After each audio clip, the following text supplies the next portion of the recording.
Bienvenidos a esta capacitación de Skin IT Solutions. Hoy vamos a ver el ciclo de vida de Linux, que es, digamos, el proceso que va desde el momento en que enciendes el computador, por todo el proceso que pasa hasta el momento en que sale el formulario de login password, en donde tú puedes identificarte ante el sistema. Luego, posteriormente, vamos a ver el proceso inverso, qué pasa cuando se apaga. La charla de hoy se llama El ciclo de vida de Linux, análisis estructural del proceso de inicialización y del proceso de apagado. Mi nombre, Ricardo Naranjo Facchini. Mi correo electrónico gerencia@skinit.com. En la parte inferior van a ver un código QR. Ese código QR tiene la documentación técnica de toda la charla que yo les voy a brindar hoy para que pues la puedan ver por escrito. Soy máster en Ingeniería de Sistemas y Computación de la Universidad de los Andes, Bogotá, de 1998. Soy gerente de la fábrica de software Skin IT Solutions. También somos consultores en seguridad de la información, una empresa que ya lleva más de 20 años de existencia y orgullosamente portamos la marca Colombia TI.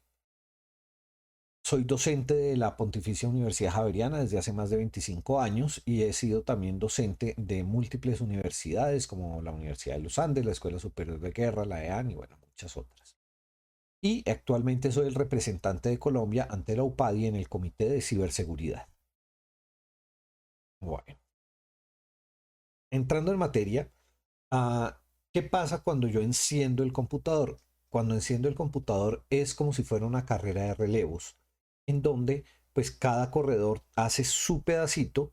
Cuando lo termina, le entrega el testigo al siguiente corredor y ese pues hace su pedacito y le entrega el relevo al siguiente hasta llegar al formulario de login. Entonces, lo primero que sucede es cuando yo enciendo la motherboard del computador que tiene el firmware, el BIOS, comienza a trabajar. Después le pasa la batuta a un pequeño software que me permite la localización, indicar qué sistema operativo voy a elegir para correrlo. Luego inicia el núcleo, el kernel del sistema operativo cuando comienza a funcionar el entorno. Se llega a un espacio de los usuarios, el espacio de la ejecución del software que pues, va a servir ese computador. Se llama el espacio de usuario, pero no quiere decir que sea de un usuario en particular, sino como se llama el espacio del usuario. Y finalmente, pues llegamos a la pantallita de login password en donde yo podré identificarme ante el computador.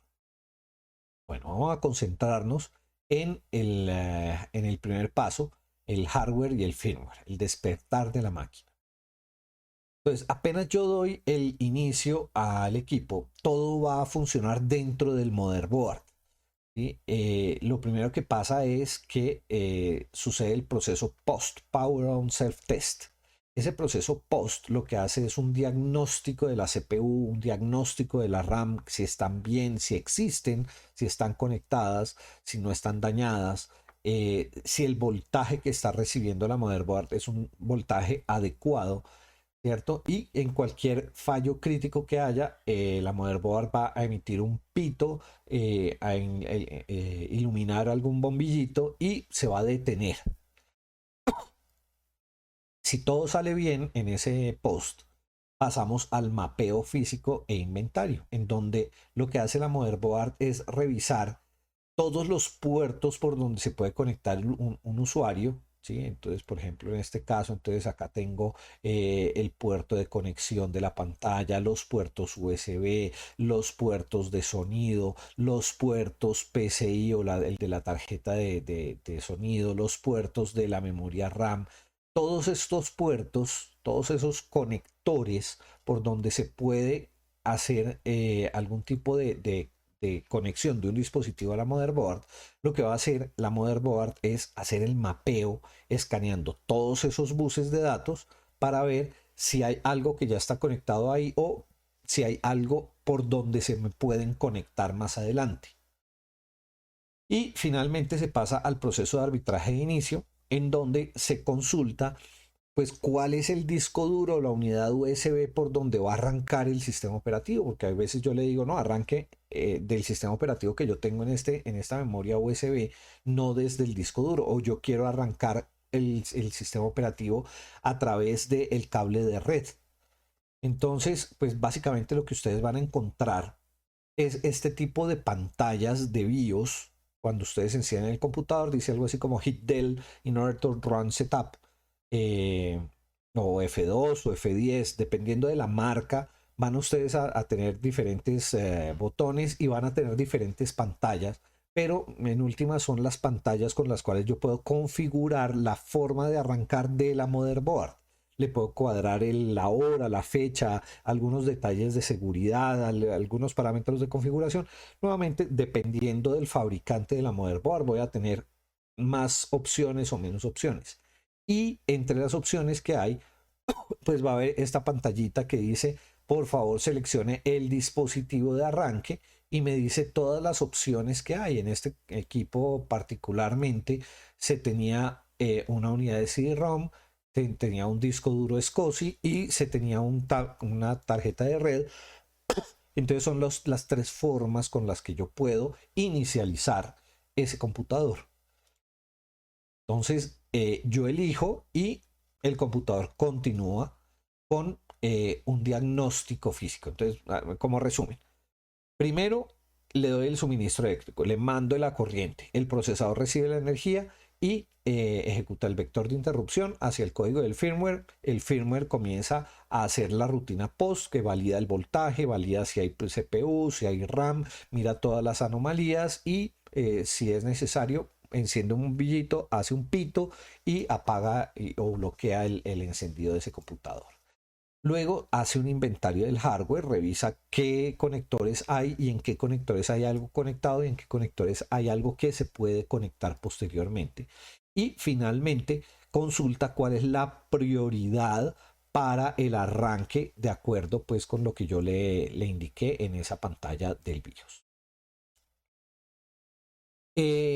Antiguamente nosotros utilizábamos el esquema MBR. Me gusta hacer un análisis de qué pasaba antes, qué pasa ahora, para que quede claro de por qué las mejoras y por qué es ahora una cuestión pues más moderna.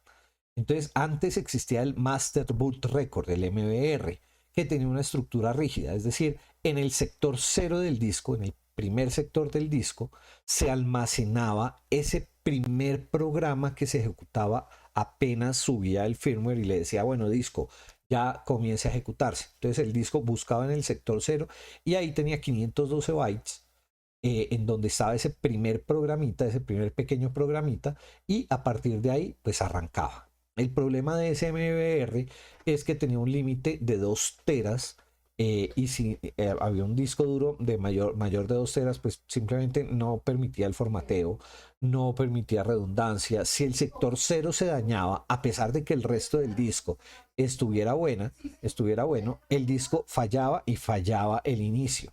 ¿Sí? Porque si el sector cero se corrompía, el sistema moría. No importaba que el resto del disco estuviera bien. De ese MBR pasamos a GPT. GPT tiene un nivel de abstracción lógica que permite que el disco no esté amarrado a ese sector cero, sino tiene una posibilidad de moverse. Aparte de eso, maneja discos duros de zettabytes de almacenamiento y si bien el MBR nada más me permitía tener 4 particiones principales, con el GPT yo tengo hasta 128 particiones en ese disco duro. ¿Cómo lo logra? Pues utilizando, en vez de un mapeo del puerto físico en donde está conectado cada uno de los discos duros, él a cada partición que yo le dé a ese disco duro le asigna un GUID, un General Universal ID, que es irrepetible, que no depende del puerto físico y que con eso él va a identificar ese disco con el que se va a arrancar.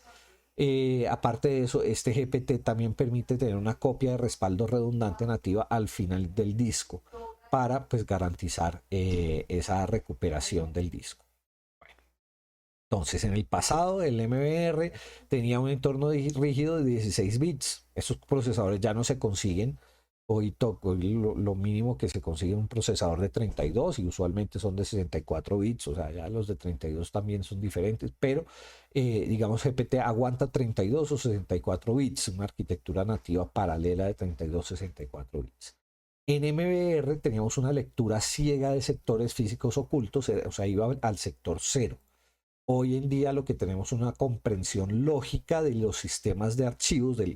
Cuando en Linux se habla del file system, del sistema de archivos, lo que estamos hablando es de cualquier dispositivo en donde yo pueda almacenar información. Discos duros, CD-ROMs, memorias USB, unidades de estado sólido, todo eso son para Linux file system. Cuando escuchen que se habla de un file system es algún dispositivo en donde yo puedo almacenar datos. Entonces, pues lo que dice es que hoy en día el GPT interpreta el estándar FAT32, entonces yo tengo que tener una pequeña partición, chiquita, 1 giga o de pronto menos, 500 megas, en donde está el sistema de arranque de ese disco duro formateado en ese File Allocation Table 32, que pues es el estándar que se utiliza desde hace muchísimos años. En el pasado teníamos un límite estricto de 2 terabytes, hasta 2 terabytes de información en el disco duro. Hoy tenemos una capacidad masiva en escala de zettabytes. Antiguamente teníamos un máximo de 4 particiones primarias. Hoy tenemos 128 particiones localizadas mediante identificadores globales únicos. Entonces, pues fíjense que realmente sí el GPT mejoró lo que antiguamente se conocía como MBR y BIOS. Bueno, una de las cosas que se implementó es que los sistemas operativos, pues, bueno, corren en un disco que está, fíjense, el GUID, el General Universal ID de los discos se ve como está ahí en la pantalla, ¿sí? Que debe estar en FAT32, como dije anteriormente, y ese pedacito de disco duro donde vamos a arrancar el sistema debe tener una estructura en donde va a haber un directorio boot en donde está un cargador universal de emergencia, o sea, como un pequeño cargador que si se dañó se dañaron los otros o hay daños o problemas, se va a arrancar este boot x64.f. Y si la cosa va bien, pues cada uno de los sistemas operativos que yo tenga almacenados en ese computador va a tener su propio directorio seguro, evitando conflictos históricos. Es decir, aquí es como un programita que dice, yo sé cómo arrancar Ubuntu, y yo sé cómo arrancar Fedora, y yo sé cómo arrancar Mageia, y yo sé cómo arrancar Red Hat, yo sé cómo... Entonces, esos .efi son los programitas que saben cómo arrancar, son los que se arrancan cuando yo estoy iniciando el computador. Entonces, es necesario por cada uno de los sistemas operativos que yo vaya a tener en un computador, tener esa carpetica. Ahora, pues por supuesto, si yo arranco el computador en Ubuntu, luego cuando lo arranque en Fedora, pues, o sea, para poder arrancar Fedora, yo tengo que apagar el computador y arrancar Fedora. No es que se puedan ejecutar simultáneamente Ubuntu y Fedora. Eso se utiliza es virtualización para tener varios sistemas operativos similares, pero eso es otra cosa. Estamos hablando del sistema nativo que está instalado en el disco duro.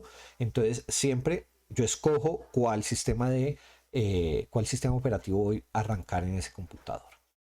Entonces pasamos a la localización. Ese programita que acabamos de ver que sale del EFI, pues lo que tiene es, por ejemplo, este group.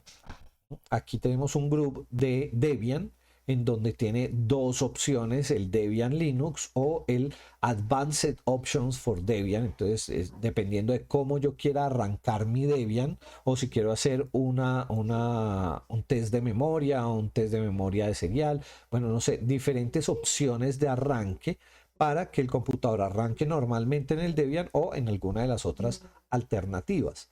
Pero pues esto se puede configurar, se puede poner bonito. Aquí por ejemplo tenemos un Linux Mint que el group pues tiene ahí su imagen de fondo y uno puede configurarlo tanto que por ejemplo los computadores que nosotros configuramos en esquina les ponemos esta pantallita de inicio. Entonces cada vez que nuestros clientes encienden el computador, van a obtener pues esta pantalla en donde dice este es el boot menú de Mageia por Skin IT Solutions, el logo de nuestra empresa, el logo de Mageia, y pues aquí las diferentes opciones. En este nada más tenemos dos opciones, pero pues podrían haber aquí muchas más opciones de inicio de ese computador. Entonces es bastante flexible este Group 2 para configurarse. Volvamos a ver la historia. ¿Qué pasaba antes? ¿Cómo funcionaba esta situación cuando inició Linux? Cuando inició Linux, allá en el 91, lo que teníamos era el Linux Loader, que era pues este programita que me permitía a mí elegir cuál sistema operativo se iba a iniciar, pero pues ese dependía de un mapeo matemático exacto, era bastante rígido. Si yo llegaba a actualizar el kernel y no le recargaba el sistema de arranque, entonces ya no arrancaba el computador. Sin embargo, pues era un muy buen sistema de inicio, duró muchos años, digamos que inclusive después de que nace Group, eh, los computadores, los sistemas operativos, cuando uno lo instalaba, le preguntaban a la hora de instalar, ¿quiere el sistema de arranque con Lilo o quiere el sistema de arranque con Group? Y yo elegía con cuál de los dos arrancar. Yo usualmente prefería Lilo que Group. Group no me gustaba mucho, a pesar de que introducía un soporte básico a formatos diferentes de disco duro, como Extended 2, Extended 3, y rutas lógicas mediante unos archivos que se llamaban menú.lst, que me permitía a mí configurar mejor ese Group. Pero ese Group, pues digamos, a mí no me gustaba y yo seguía utilizando el Lilo. El hilo vivió por su cuenta y riesgo como 2 años antes de que apareciera el Group, y siguieron conviviendo juntos como hasta el 2005 tal vez, que salió Group 2 y ya se volvió el estándar actual, el Group 2. Entonces, este Group 2 ya es como un microsistema operativo, o sea, ya no es un cargador de arranque tan sencillo como lo era Group o Lilo, sino ya es como un pequeño sistema operativo que arranca cuando estamos arrancando el computador y que me permite a mí elegir el sistema operativo con el que voy a arrancar. También tiene unos scripts de configuración con el group.cfg, tiene módulos independientes, tiene soporte integrado para cosas como Secure Boot y como Lux. Bueno, entonces, hoy en día lo que tenemos es Group 2. Group 2, a diferencia del Lilo, no depende de sectores físicos exactos, es un microsistema operativo, tiene una carga de módulos independientes al vuelo y comprende sistemas de archivos complejos como BTRFS o volúmenes lógicos. ¿Qué se refiere ese BTRFS, Extended 2, Extended 3, Extended 4? Son las diferentes formas de formatear un disco duro. Cuando la gente viene del mundo de Windows, existen dos formas de formatear un disco duro, por FAT o FAT y por NTFS, y ya paré de contar. Esas son las dos formas de formatear, las tres formas de formatear un disco, y no hay más. En Linux nosotros tenemos muchas posibilidades de formato, inclusive formatos cifrados, en donde toda la información que entra a ese disco duro va a estar con una palabra clave, y que si me roban el disco duro, pues lo que hay en esa partición nadie la va a entender porque está con Encrypted File System. Bueno, entonces este Group 2 tiene una posibilidad de manejar formatos de disco complejos como BTRFS o volúmenes lógicos. Y aparte de eso, la automatización, el Group 2 se configura por scripts compilados automáticos, eliminando la edición manual rígida. Es mucho más versátil, es mucho más fácil de configurarlo. Siempre son archivos de texto y luego pues compilo el sistema de arranque y lo instalo en el disco duro. Bueno, pasando a la localización, que es esa elección de cuál es el sistema operativo por el que voy a arrancar. Entonces, arrancamos por el núcleo, por el kernel del sistema operativo. Ahí arranca Linux. Ahí ya después del group, ya se elige Linux y Linux comienza a ejecutarse. Entonces, aquí encontramos una paradoja, y es que el kernel necesita drivers para leer el disco, pero los drivers están guardados dentro del disco. Entonces, tenemos el problema del huevo y la gallina. ¿Sí? ¿Qué es primero? ¿El driver o leer el disco? Pero es que el driver está en el disco. Entonces, La forma de solucionarlo es que Group 2 carga un sistema de archivos temporal, un file system. ¿Sí? Nuevamente, file system es algo en donde yo puedo almacenar archivos, que se llama initram fs, y eso lo carga directamente en la memoria RAM. El kernel extrae de ese entorno las librerías y los módulos esenciales, básicos para poder leer lo mínimo de esos discos, y ya después de que se extrae, que tiene esos módulos, entonces ahí sí se hace un montaje real del sistema operativo. ¿Sí? El kernel lee el disco, monta la raíz real en modo solo lectura y destruye la RAM temporal. Y ahí comienza a funcionar el sistema operativo. En ese inicio del sistema operativo, pues inicialmente o antiguamente teníamos un mecanismo de arranque que se llamaba System 5, SysV. El B es de 5, 5 en números romanos. Entonces ese SysV init, el System 5, pues era como una secuencia serial de comandos, de instrucciones, de un libreto que tenía, el script significa libreto, entonces un libreto en donde tenía que hacer una serie de instrucciones una detrás de otra para montar el sistema. Montar el sistema que implica pues montar pues todas las librerías y los módulos de los drivers, por ejemplo, para leer el disco duro, para leer los puertos USB, montar los servicios, como por ejemplo el servicio de correo electrónico, el servicio de bases de datos, los diferentes servicios que estaban en ese computador. Pero pues como vemos ahí en el dibujo, ese script inicial, ese libreto inicial de inicialización, pues lo que hacía era que se genera un trancón, una congestión de tráfico entre los diferentes scripts, porque hasta que no terminara perfectamente el uno no podía comenzar el siguiente. Hoy en día tenemos el systemd. El systemd es el que actualmente existe y lo que hace es paralelizar.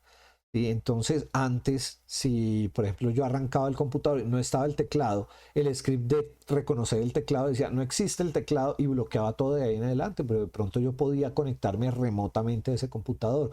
O por ejemplo, no, que la red, que no se logró subir la red. Bueno, pero yo quiero poder trabajar con ese computador, que con el init script no lo lograba. Hoy con esta revolución de paralelización masiva, pues todos los sockets de comunicación se activan simultáneamente desde el milisegundo cero, erradicando los tiempos de espera lineales que existían en System 5.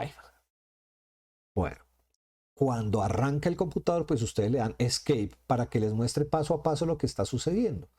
Y apenas ustedes le dan escape, pues va a salir una pantallita con texto cargando el sistema operativo Linux, cargando la imagen de memoria inicial, cargando tal cosa, ¿cierto? Y empiezan a salir estos letreros. Claro, para que salgan esos letreros, usualmente Linux esconde esos letreros para que los usuarios que no conocen de esto no se asusten y les pone una animación muy bonita para que la gente no se dé cuenta. Si yo picho la tecla Escape, entonces me va a salir esta pantalla en donde me dice pasito a pasito qué es lo que está sucediendo. Si se dan cuenta, esos números que aparecen ahí entre paréntesis rectangulares son los milisegundos, perdón, los microsegundos que han sucedido desde el momento en que yo encendí el computador. ¿Sí? Entonces, por ejemplo, ahí está pues dándome información de que el RD-RAND, que es el sistema que genera números aleatorios, no es confiable en esta plataforma porque pues es un hipervisor de VirtualBox, es una máquina virtual la que está corriendo en este screenshot. Entonces, pues empieza a sacar esa información. ¿Sí? Los primeros letreros son de solo una cosa que se llama el espacio del kernel. El espacio del kernel es la información que está corriendo el kernel sin el espacio de usuario.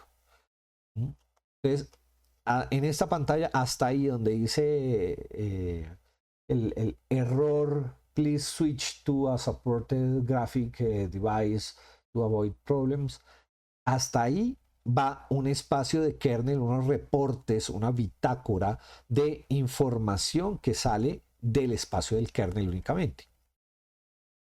Luego, el sistema comienza a revisar unos archivos que se llaman los archivos .target. Esos archivos .target lo que me van a decir es cómo arrancar el sistema. Entonces, por ejemplo, tengo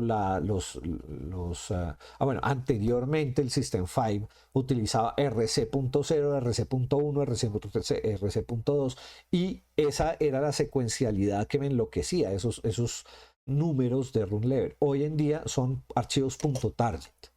¿Sí? Y el systemd lo que hace es que como que le asigna una especie de asientos lógicos virtuales de hardware, previendo que una sesión interfiera con los recursos de otra sesión al computador. Y pues al final pues arranca, digamos que inicialmente inicia pues este sysbinit, el archivo target del sysinit. Luego sale el básico y luego o arranco multiusuario en texto y luego multiusuario en gráfico. Siempre los equipos Linux tienen esa dualidad, lo que pasa es que eso también está escondido. Ahorita vamos a ver cómo desvelar lo que está sucediendo por detrás entre la interfaz de texto y la interfaz gráfica. Bueno. Entonces ya arrancó el kernel. Cuando arranca el kernel, entonces pasamos al espacio de usuario. El espacio de usuario no es de un usuario en particular, sino es el espacio donde corren las cosas que los usuarios quieren que ejecute ese kernel, aparte del sistema operativo base. Entonces, esto, digamos, el punto en donde arranca la frontera entre el espacio del kernel y el espacio de usuario se llama el Process ID, el proceso con identificador 1, que es el primer proceso que se está ejecutando. Entonces, en el espacio del kernel, pues lo que hace es toda la gestión directa del hardware físico y la transferencia del control absoluto. El espacio de usuario ya son los programas que están comenzando a funcionar en ese computador, ¿cierto? Entonces hay como un límite. ¿Sí? Históricamente en System 5 también existía un PID 1, ¿sí? Que ese pues es el programa que orquesta la red, que inicia los daemons. Los daemons son los servidores, el servidor de correo, el servidor de tiempo, el servidor de impresión, todos los servicios de ese computador, y estructura el entorno interactivo. Entonces, si hasta ahí en el segundo 1.30 iba el espacio del kernel, ahí en el milisegundo 4.027, ahí empieza el espacio de usuario, y fíjense que ya pues se mezclan, pero se diferencian claramente, porque cuando empieza el espacio de usuario, lo que yo voy a tener es una serie de OKs o de failed, si falló alguno de los procesos, ahí va a decir failed, ¿sí? Failed. Y ahí empieza el espacio del usuario. ¿Sí? Y empiezan a salir una cantidad de reportes de todo lo que está sucediendo, y eso salen, esos letreros, son 1000 letreros que salen y uno no los alcanza a ver. Ya vamos a ver cómo se puede revisar qué fueron esos errores, ¿sí? Porque por ejemplo este failed que salió acá, ¿sí? Eso no lo logro ver porque eso pasa muy rápido, a veces no tengo la posibilidad de ver. Entonces más adelante, ya con el computador encendido, a mí me interesa ver qué fueron esas fallas que tuvo el disco duro. Bueno, entonces salen letreros, salen fail, salen ok, y pues termina de levantarse el sistema. Entonces, en sysbinit, recordemos, pues teníamos unos scripts secuenciales que si alguno fallaba, se bloqueaba la continuidad de la inicialización del sistema, y eso me generaba cuellos de botella grandísimos. Hoy en día hay una paralelización masiva en donde eliminamos las dependencias activando sockets y los sockets simultáneos, y los servicios cargan en hilos múltiples sin bloquear el procesador.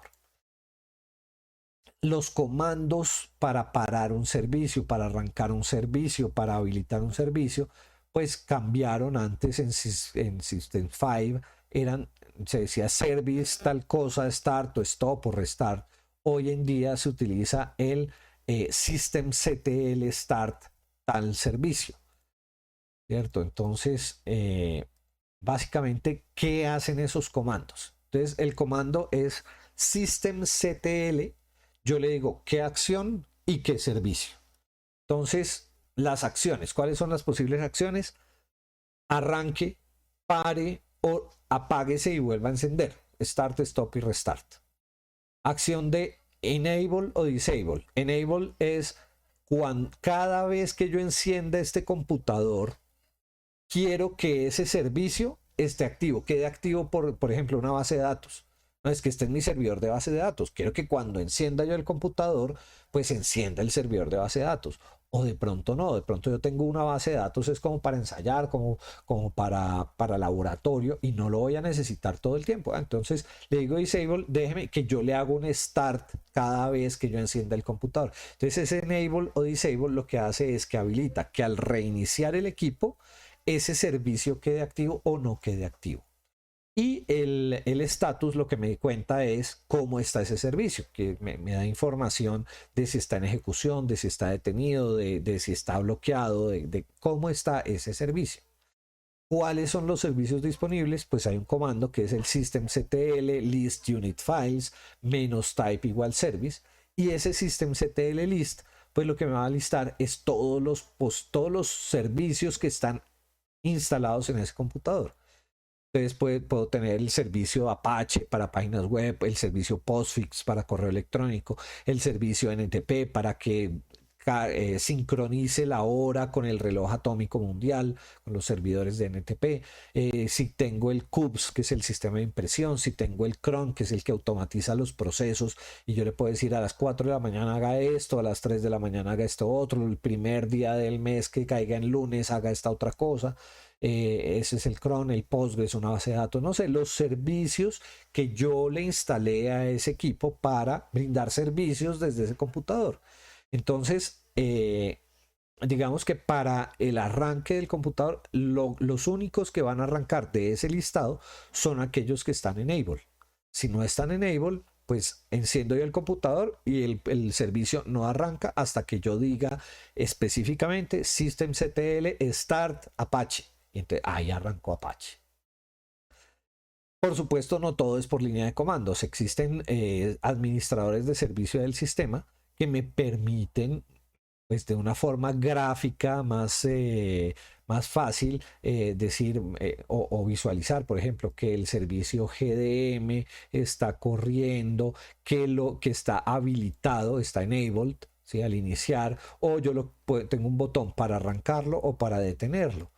¿Sí? Entonces, pues ahí está toda la información de cada uno de los servicios. Aquí, por ejemplo, está el Apache, el HTTP, el servidor de páginas web. En este computador está corriendo y está habilitado que cuando yo reinicio el sistema va a estar el Apache en funcionamiento y pues yo puedo de pronto parar el Apache que está ejecutándose en ese computador.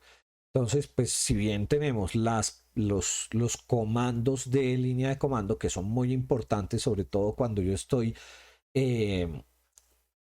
administrando un computador que está a kilómetros de distancia, pues también tengo estas herramientas gráficas que me dan los sistemas de gestión de las diferentes distribuciones para no tener que saberme los comandos si soy novato en Linux. Bueno, con eso terminamos lo del espacio de usuario y pasamos a la última parte, que es el acceso, que es ya el login. Entonces, pues el sistema de login no importa si es en modo texto o en modo gráfico.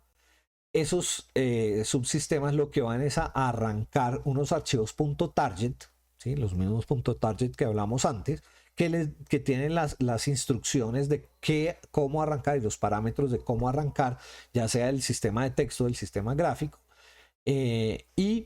Se ejecutan los programas, pero esos programas que me dan a mí el formulario de login password no son los programas que se encargan de autenticar el usuario. Resulta que en Unix el diseño de Unix dice que cada programa debe hacer una labor muy pequeña, muy específica, ¿sí? Por ejemplo, el dar el formulario de login password lo debe hacer muy bien, pero también debe comunicarse con otros programas. Entonces, por ejemplo, no importa si yo estoy en texto, si yo estoy en gráfico, cualquiera de los dos, cuando yo le mando mi login, mi password, entonces la autenticación lo va a manejar el Pluggable Authentication Module, que es el que de verdad se va a revisar si el usuario está autenticado, si tiene que validarlo con huella digital, si tiene que hacer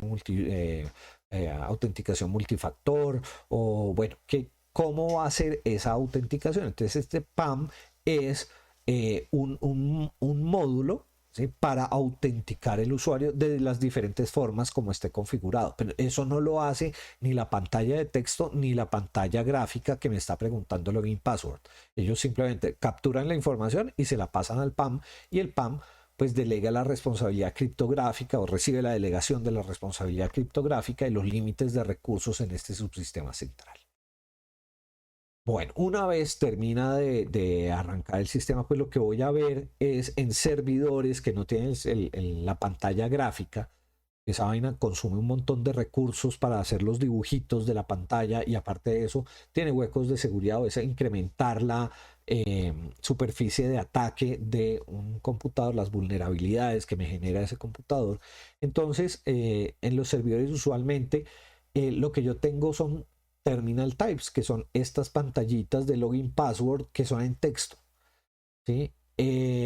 ¿Cuántas son? A veces son 6 o 7. Usualmente cuando yo hago control alt F algo, F1, F2, F3, F4, F5, F7, voy a encontrar una pantallita de estas, ¿sí? Entonces voy a tener 7 pantallitas. Ahorita más tarde las vemos en esta misma clase. O puedo tener el GDM, que es el DOM Display Manager, que pues ya son manejadores de login, que tienen accesibilidad, que tienen pues contraste, volumen, configuración, luz nocturna, estilo oscuro, estilo claro, el modo de energía, bueno, un montón de cosas.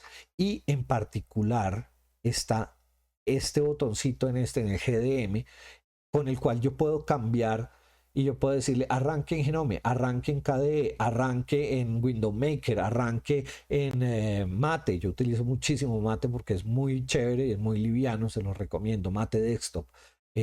O bueno, ¿cuál entorno de escritorio se va a utilizar o va a utilizar el usuario? Ahorita miramos un ejemplo.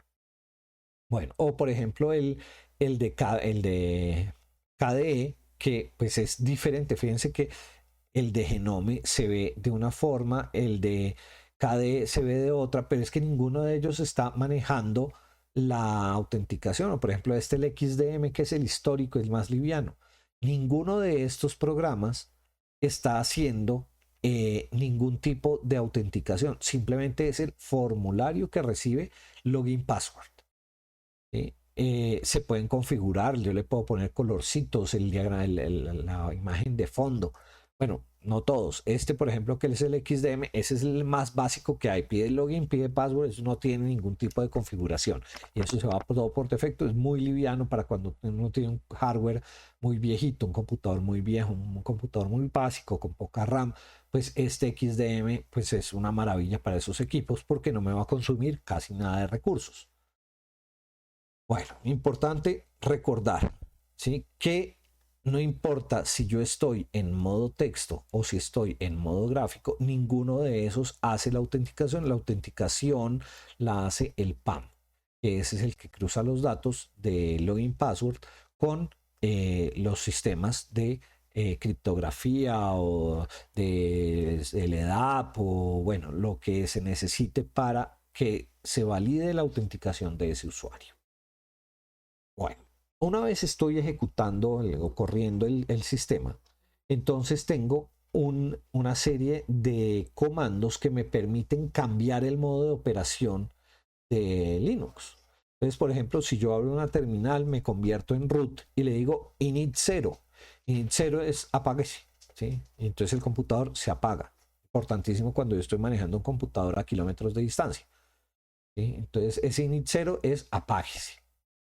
Hay otro que es el init 1. El init 1 lo que hace es que coge el computador, le apaga todo lo que tiene que ver con red, le apaga todo el multiusuario y deja un computador en modo de rescate y mantenimiento donde no hay red, no hay multiusuario, solo está el usuario root, solo se pueden dar comandos por línea de comandos y es, pues digamos, el modo básico de operación de un equipo. Si yo le hago init 1 a un computador remoto, voy a perder conexión con ese computador, me toca apagarlo y volverlo a encender porque perdí la comunicación con ese computador.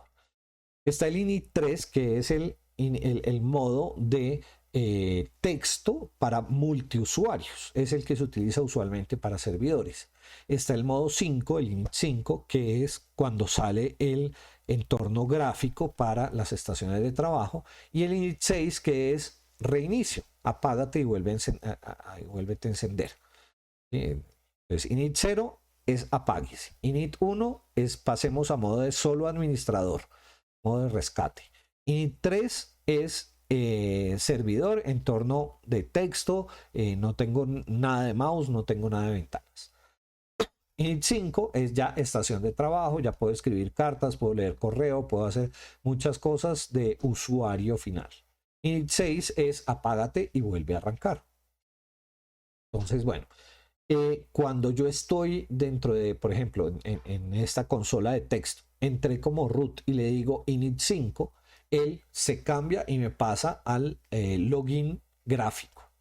¿Sí? Y si yo estoy en el modo gráfico y le digo init 3, él se va a devolver al modo texto. Ya lo vamos a ver en funcionamiento más adelante. Bueno, antes de continuar con las demostraciones, pues hablemos de DMESC y JournalCTL, que son las herramientas para hacer análisis forense del proceso de inicio. Entonces, como vimos, al proceso de inicio, pues empiezan a salir un montón de textos del ambiente del kernel y del ambiente del usuario y salen esos textos y yo no los alcanzo a ver, eso sale muy rápido. Entonces, ¿cómo hago yo para lograr ver esa información? Pues hay un comando que se llama el DMESC, que es un comando que captura los eventos desde el milisegundo 0 cuando se le dio potencia a ese computador, desde que se hizo el inventario de hardware, las interrupciones, y analiza las bitácoras antes de que el disco duro estuviese montado, antes de que el espacio, el Process ID 1 estuviera corriendo. Entonces, ¿cómo se ve ese DMESC? Si yo corro el comando DMESC pipehead.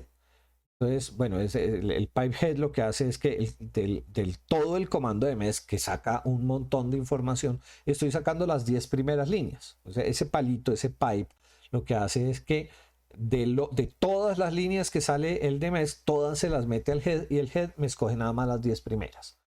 Entonces, ahí están. Fíjense que cuando arranqué ese computador, el primer proceso fue arrancar el kernel Linux version 6.6.93. ¿sí?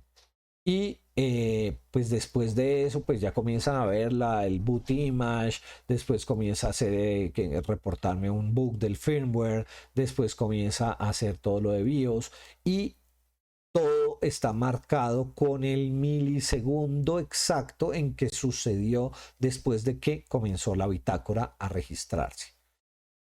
Si yo veo las últimas 10 líneas de MESC Pipetail, entonces, pues fíjense que este computador se demoró 63, casi 64 segundos en inicializarse desde que yo le di Power On hasta que terminó de funcionar. ¿sí? Y pues aquí me va dando pues toda la información. Y fíjense que todos estos letreros que me saca el de MESC, este de MESC, son del espacio del kernel. ¿sí? Pero también tengo para mirar la bitácora del sistema del usuario, del espacio del usuario, que es con JournalCTL. Entonces JournalCTL pues me hace un análisis granular y filtrado de los daemons de los servicios que están en ese computador, identificando los cuellos de botella, las dependencias rotas en los puntos target. Entonces, fíjense que este me sale de diferente forma, pero es un registro histórico de todo lo que sucedió. Esto lo llamamos los logs, las bitácoras del sistema. Y pues nuevamente ahí sale la hora, minuto, segundo en que sucedió cada una de las situaciones, de las actividades que reportaron a esta bitácora de JournalCTL. Existen varios parámetros, por ejemplo el "-f". Cuando yo digo JournalCTL -f, él comienza a mostrarme el journalctl, y cada vez que salga un nuevo mensaje, porque ese journalctl sigue funcionando hasta que yo apague el computador, cada vez que sale un mensaje nuevo, cuando yo saqué el "-f", en vez de sacarme los mensajes que van hasta el momento en que yo dije journalctl, él queda ahí como bloqueado, y cada vez que salga un nuevo mensaje me lo va a reportar, me lo va a reportar, me lo va a reportar, y yo voy a poder ver lo que está sucediendo en vivo. O por ejemplo, yo le puedo decir "-u el servicio HTTPD". Entonces, nada más me saca el journalctl la información de los servicios que tienen que ver con el servidor web, con el Apache, el HTTPD. ¿Sí? Y pues fíjense que aquí, por ejemplo, dice "arrancamos el sistema en tal fecha" y "apagamos el sistema en tal fecha". Ah, es que yo encendí en esta fecha el computador y lo apagué en esta otra. Y luego lo arranqué en esta fecha y lo apagué en esta otra de acá. ¿Sí? Y aquí lo volví a arrancar el sistema de Apache y pues se apagó en tal fecha. ¿Sí? Y ahí me va mostrando cada vez que yo inicio el equipo, hasta que yo apago el equipo, hasta que yo paro el daemon, pues toda la historia de las bitácoras, de los registros de actividad de esos servicios. ¿Sí? Aquí, por ejemplo, escogí otro servicio diferente, SSHD. ¿Sí? Aquí estaba con HTTPD, aquí estoy con SSHD, y aquí me muestra pues nuevamente que se inició también 3 veces. Pues cada vez que yo inicio el computador, pues ahí me va mostrando pues lo que ha sucedido, lo que está sucediendo.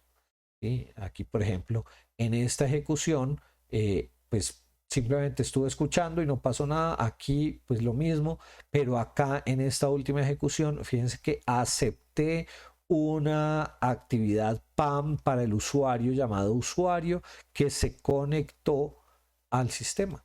¿Sí? Entonces, hubo una actividad por el puerto del Secure Shell. Alguien se conectó a través de Secure Shell y quedó registrado en esa bitácora. También puedo hacer un filtro por la criticidad, por lo que sean errores de emergencia o los niveles de error que hay. Y entonces de todo el journalctl nada más me saca los errores pues, que yo le estoy diciendo. O el "-b", lo que me dice únicamente desde la última vez que encendí el computador. No me muestre de las veces pasadas, solo lo de esta vez. Y ahí me va mostrando pues toda la información de cómo sucedió durante la última inicialización del sistema. Entonces son parámetros que yo le puedo dar al journalctl para que se comporte de una forma o de la otra. El ciclo inverso, apagado.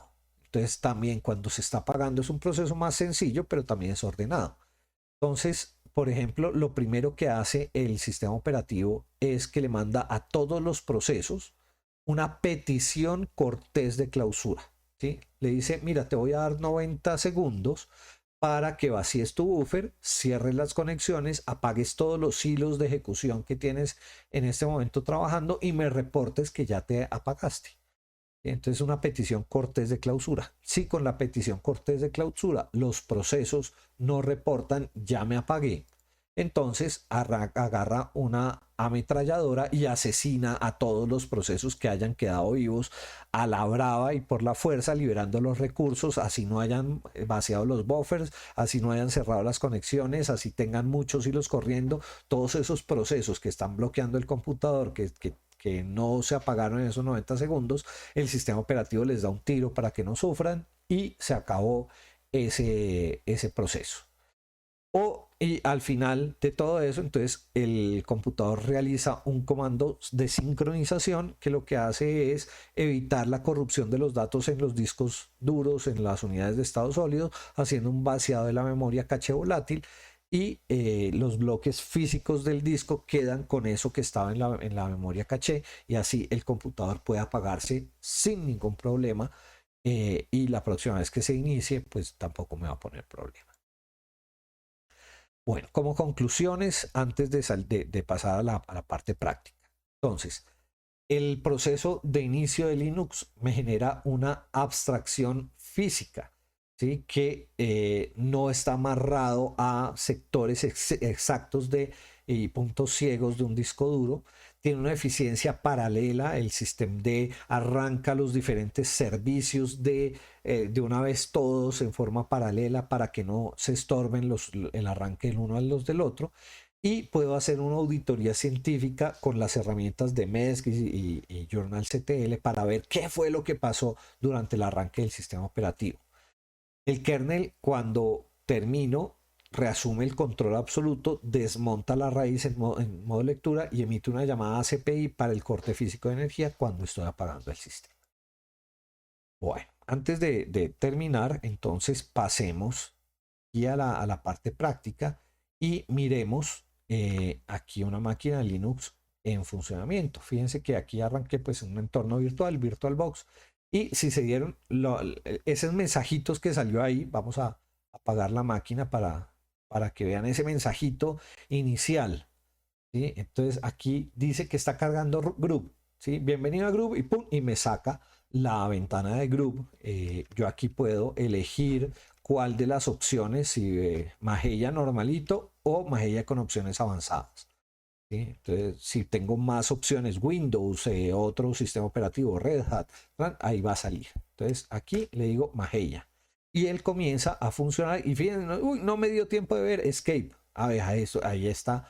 Y aquí ya podemos ver pues las cosas que están sucediendo en ese computador, ¿sí? Pasito a pasito me está diciendo todas las actividades que está realizando durante el encendido del equipo. Ahí fíjense que me sale un failed, ¿sí? lmsensors.service. Uy, afortunadamente lo pude ver. Hay veces que pasa tan rápido el fail que uno no lo alcanza a ver.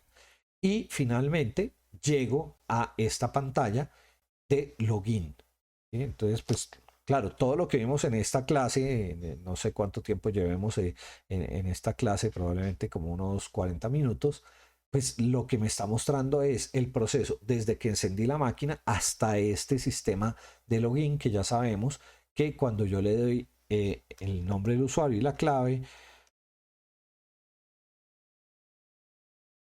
lo que hace es delegarle al PAM el acceso de ese usuario, ¿sí? Y pues al final llegué a aquí a esta pantalla. Vamos a arrancar una terminal. Listo, aquí tenemos una terminalcita donde podemos dar comandos pues para mirar paso a paso. Muy bien, entonces para poder ver los servicios que están montados en este computador, pues doy el comando systemctl list unit service type igual service. List unit files, perdón. List unit files. Y aquí lo que me está dando este comando, ¿sí? Es el listado de todos los diferentes servicios que están habilitados o que están deshabilitados, ¿sí? Si yo lo paso por un grep enable, pues me saca nada más aquellos servicios que están habilitados. Entonces, por ejemplo, acá tengo un Shortwall, acá tengo un servicio de XDM, acá tengo el servicio de Xinet, tengo el servicio de Apache, HTTP de Service, tengo el crond, tengo el servidor de impresión, tengo el servidor gráfico de login.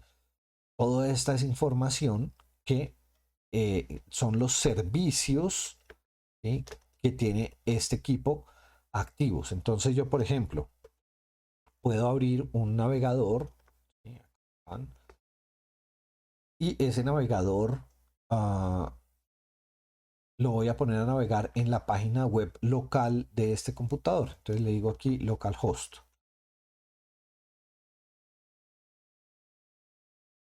Y pues está básico, nada más me responde con una página que dice it works, ¿cierto? Pero si yo le digo systemctl stop httpd, él detiene el httpd. Si ahora le pregunto por un status, este computador dice el servidor está habilitado para que cuando yo reinicie el computador se inicie, pero actualmente está inactivo, ¿cierto? Entonces revisemos otra vez la página web y dice, no se puede, no me puedo conectar a ese localhost. Entonces, volvámoslo a arrancar. Entonces le decimos start. Y apenas le doy start, ya me está funcionando nuevamente esa página web. ¿Cierto? Entonces, para eso es el comandito systemctl. Bueno, volvamos aquí a la presentación. En la presentación decíamos que teníamos este administrador de servicios del sistema. Entonces, nuevamente miremoslo en la maquinita virtual. Por ejemplo, aquí Mageia me da este administrador. Yo entro,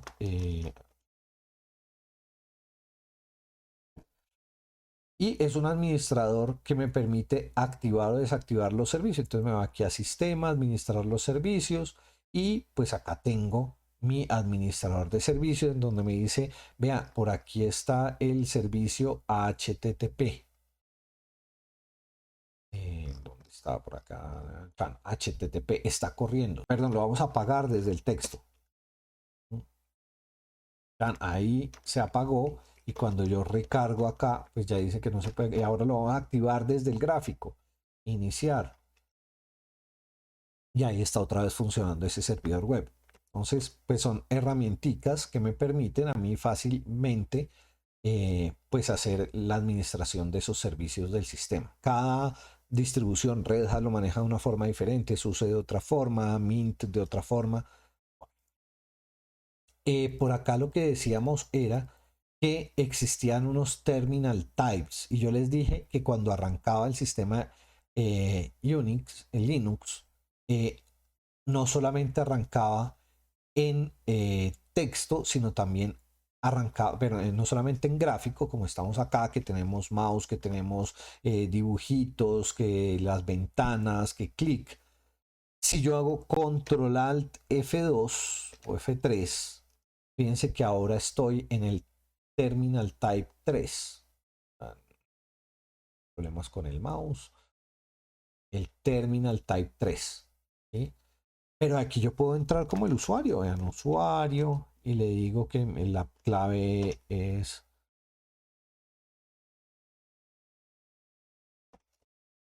Y ahí estoy como el usuario. Y estoy aquí. Yo puedo darle un ls. Y yo puedo decir eco. Hola alumnos. Y almacené eso en documentos, archivo.txt. Y ahora si le digo un cat a documentos, archivo.txt, me dice hola alumnos, y doy un ls a documentos. Estoy en el terminal type del usuario. Este es el control alt F3, pero yo paso al control alt F4 y aquí entro como R naranjo.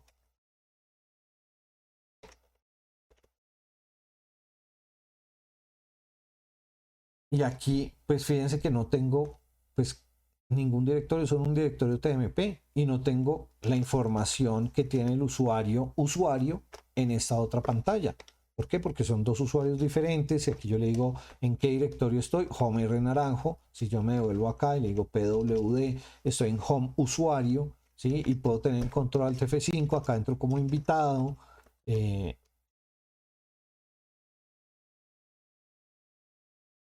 Ahí estoy como invitado, el invitado pues tiene ese TMP, y fíjense que tengo varias interfaces de texto y la interfaz gráfica. ¿Sí? Es más, tengo dos interfaces gráficas. Aquí yo puedo entrar como el usuario Ricardo Naranjo. ¿Sí? Ahí estoy en control alt F1.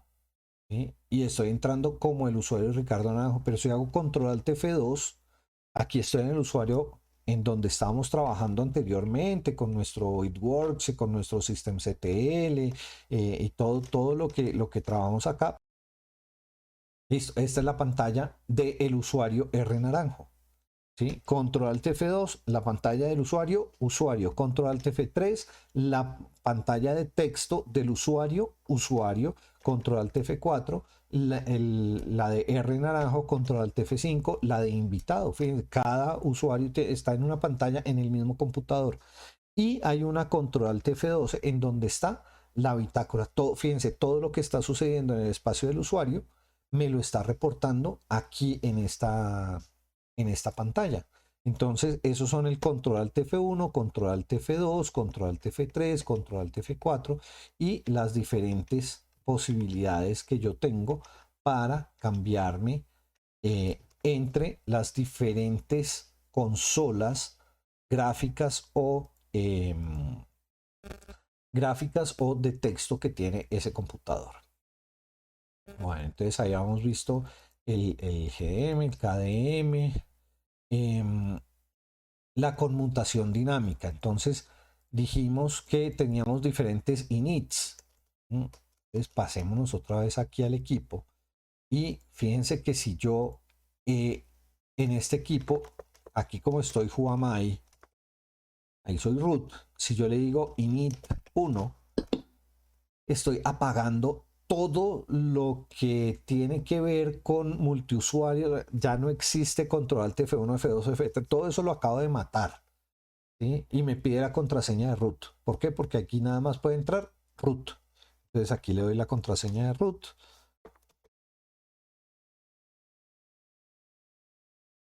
Y ahí puedo hacer pues todas las labores, todo el trabajo. Si yo le digo init 3, entonces se pasa al login de texto, ¿sí? Control alt F1 es texto, control alt F2 es texto. Y fíjense que aquí el TTY que yo estoy mirando, bueno, fíjense aquí el cambio, ¿no? Control alt F1, F2, F3, F4 es el TTY el que está cambiando. ¿Sí? TTY 6, 5, 4, 3, 2, 1. No existe el gráfico, ¿sí? No existe el entorno gráfico, pues porque yo simplemente le dije init 3, no tengo gráfico. Entonces entremos como root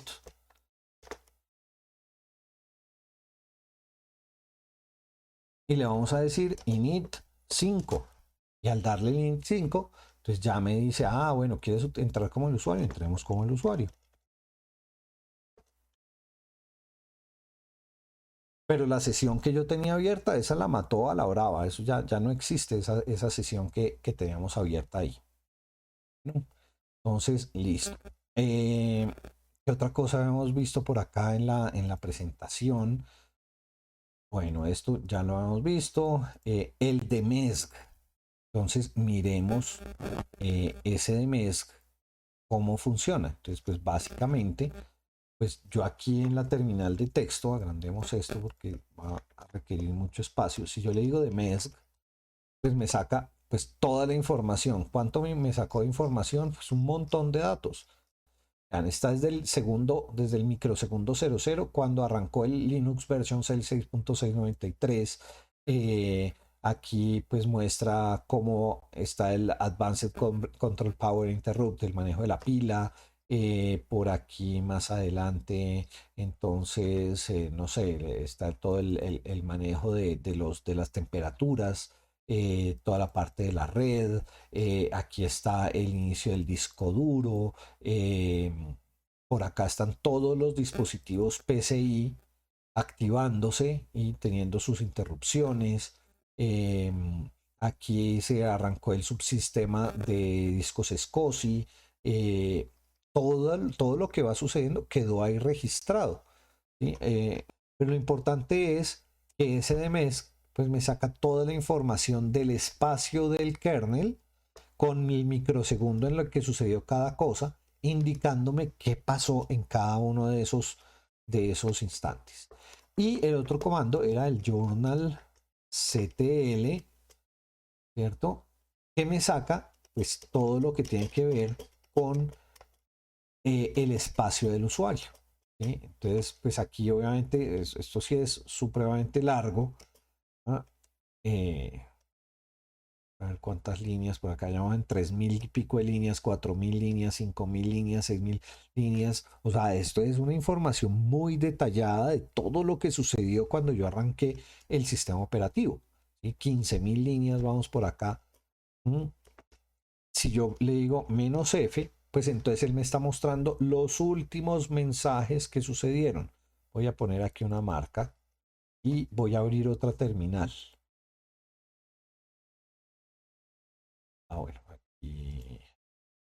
ventana nueva y pongamos esta terminal en modo oscuro para diferenciarla de la otra. Entonces, para ver la bitácora del sistema, tengo que convertirme en el usuario root. Una vez me convierto en el usuario root, yo le doy el comando journal ctl-f y él comienza a reportarme todo lo que va sucediendo. Fíjense que ese no para. Ese sigue diciéndome, vea, estamos haciendo, el sistema está revisando si hay actualizaciones disponibles. Vamos a poner aquí una marca. Y vamos a hacer un intento de conexión por Secure Shell al usuario de Renaranjo y vamos a dar mal la clave. ¿Sí? Y él me pide otra vez, miremos aquí qué pasó. Ah, vea que aquí, pero aquí un password check failed para el usuario de Renaranjo. Y que el PAM dijo que fallo en la autenticación. ¿Sí? Error. Fallo en la autenticación para el usuario R Naranjo desde 2.2.1. Entonces ahora démosle la clave bien. Logré entrar al sistema. Fíjense que por acá debe estar diciendo que R Naranjo abrió una sesión, ¿sí? Y me da toda la información de esa sesión, que la activó, que a través de tal servicio, bueno, todo lo que está sucediendo está siendo reportado aquí en esta terminal con este comando journal ctl-f. Ahora, si yo quiero ver nada más el journal ctl-f para el servicio SSHD, ¿sí? Aquí me sacó solo los reportes que hay de SSHD. ¿Sí? Y aquí, por ejemplo, se ven la autenticación, el fallo de autenticación, fíjense, de la última vez que se ejecutó. Más, digámosle que quiero -b para que sea nada más de la última sesión. A ver, en la última sesión de inicio de este computador sucedió todas estas cosas, entre lo que está un authentication failure para el Renaranjo, ¿sí? Que está reportado ahí 2 veces. Entonces, ese es el comando journalctl. El otro comando era de mesc, ¿cierto? Que me saca del espacio del kernel. Volvamos por aquí a la presentación. Y qué otra cosa me queda pendientes por mostrarles en el computador. Ya esto lo vimos. Y bueno, ya lo que queda es el apagado del sistema.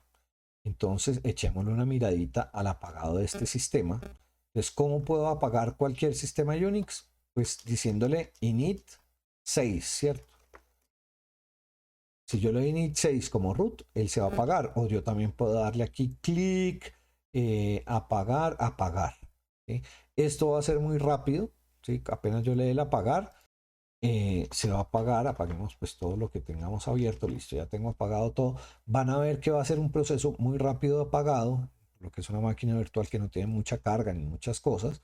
Entonces pues estén pendientes de la pantalla, ¿sí? Me dice el sistema se apagará, apagar, y pan el sistema power off, y ahí comienzan a salir de escape para que no me saliera la animación, y vean, ahí comenzó a decirme todo lo que hizo hasta que ¡pum!, se apagó ese computador. Entonces, bueno, eso era lo que tenía para mostrarles hoy. Aquí van a encontrar información mía, como por ejemplo, pues esta es mi tarjeta para que carguen mi información dentro de sus celulares.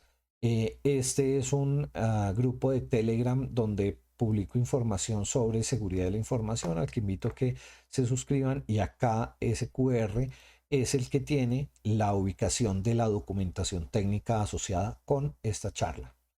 Les agradezco mucho su atención y les deseo un feliz día. Cualquier pregunta, a mi correo electrónico gerencia@esquinaite.com o a soporte@esquinaite.com. Feliz día.